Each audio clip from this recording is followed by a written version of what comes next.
Good morning and welcome back to Saruwatari Xtreme. Today we are covering a lot of ground on many different various projects. Starting with the X, everything is moving forward quite smoothly in working in the fuel system. I have not had a chance to put fuel in the system and pressurize yet, but we did find a spare Weldon fuel pump, which was a major concern in the 7. So even if the pump has failed or has issues, there's a spare right to back it up. I pulled the injectors out of the intake manifold of the X and sent them down to RC Engineering. And man, what a quick return. They take such great care of me. Take a look here. All the injectors came back. Of course, we run 12 injectors. You can see here they come back very nicely packaged. No complaints here at all. When you look at this stuff though, this is the things that I always like to talk to you guys about. Whenever a car sits, any car, it is well worth going through the hassle of getting them out and sending them in, especially because of this. This, you'll see, is the report from what was done before and after, and it is phenomenal. So you could see right here, 1600 cc is of course excellent. Look at these before. Dripping, poor, dripping, fair, dripping, fair. I mean, we're looking at right here at a target of 1600 cc's. This is at 774 and 993. You can imagine how poor it will be running. It will almost seem like you have an imbalance problem. I know this because I've seen it. Sometimes you can't even get them to run. So you're working on trying to figure out what's going on when all the while, if you just have the injector serviced and ready to go, it'll fire right up. I mean, granted that everything else is okay. So I'll just mention that, show you these. I love it the way they come back, and we're set to go back in. Okay, everything's all set. I put the injectors back in to the intake manifold just to save time. And basically, the setup is very similar to that of a car, but really, I don't believe it would apply to any of your vehicles. So therefore, the rail unbolts, just like in your car most likely. You can pull the rail back, or you may have to disconnect the fuel lines.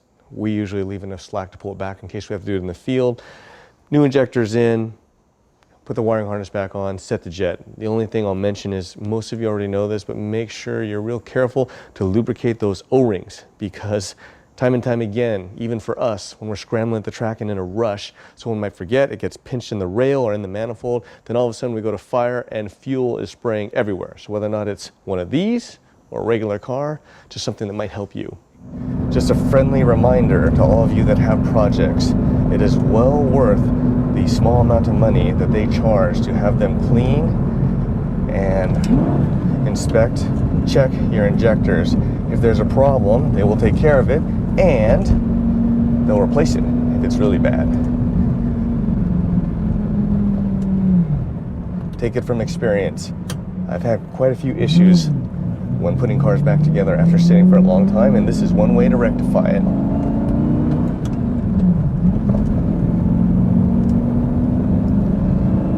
Now, moving on to the brake system, as we talked about.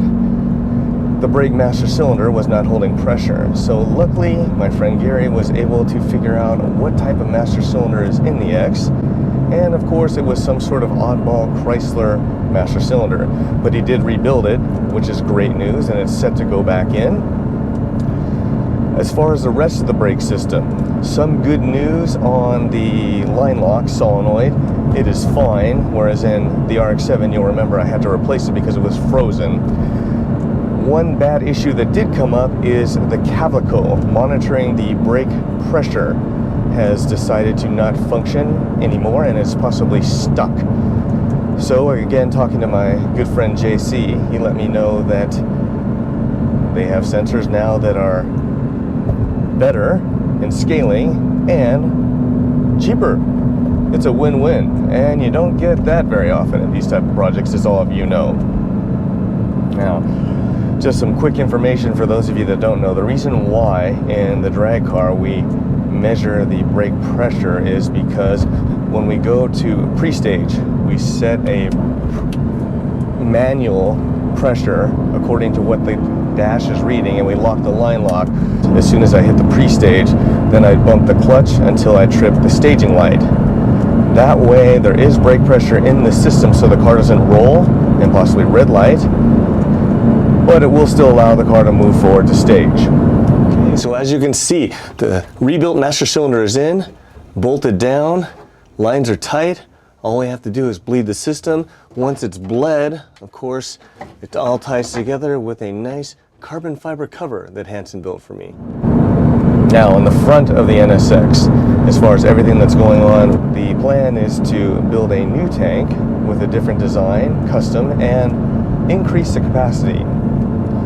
So, where we will of course start is removing everything from the front area and going through the design process of changing around all of the structural support areas and the brackets that hold the oil tank.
lot of the stuff on the X will not apply to street cars.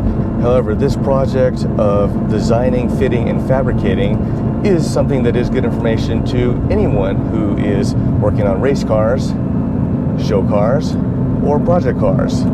And the deeper you go, the more fabrication you will need. Now, of course, you could send it out, but that is very expensive and typically takes a ton of time. If you want to expedite your projects, my advice would be do as much as you can yourself. And what you'll find is a lot of it is practice. Just like anything in life, if you want to be good at it, you just need to do it a lot. And initially, I'm sure the projects will be very nice, but we'll have room for improvement, and that's just a normal process. Now for me, I haven't fabricated anything for a very long time, so I might be starting over at scratch, but we'll take a look and see how that goes. And once that's designed, then that will give us the ability to fire. Currently, I haven't fired the X yet, or even tried to fire it, because to fill the whole oiling system and everything with the oil system, then have to drain everything and take it apart makes a mess. So we just bypassed that and moved right on to the removal, design, and fabrication process, which hopefully you guys will find informative. The 7 is getting ready to leave. In fact, probably by the time most of you see this video, I will already be on the road. But for those of you that haven't trailered and are going to start, all I can say is my experiences are it's terrible. So we'll go over the trailer and I can give you some tips on towing, which to me is the last choice. If you can have a vehicle that can make it to the event on its own power, you are way far ahead, because you add the trailer and the tow vehicle and you're adding 2 more very large components that are susceptible to issues. So for us, I no longer have the big rig. I was happy to get rid of that when I finished racing for my rid of problems, because it was just always having some sort of issue, and the umbrella liability policy to cover something that large was off the charts.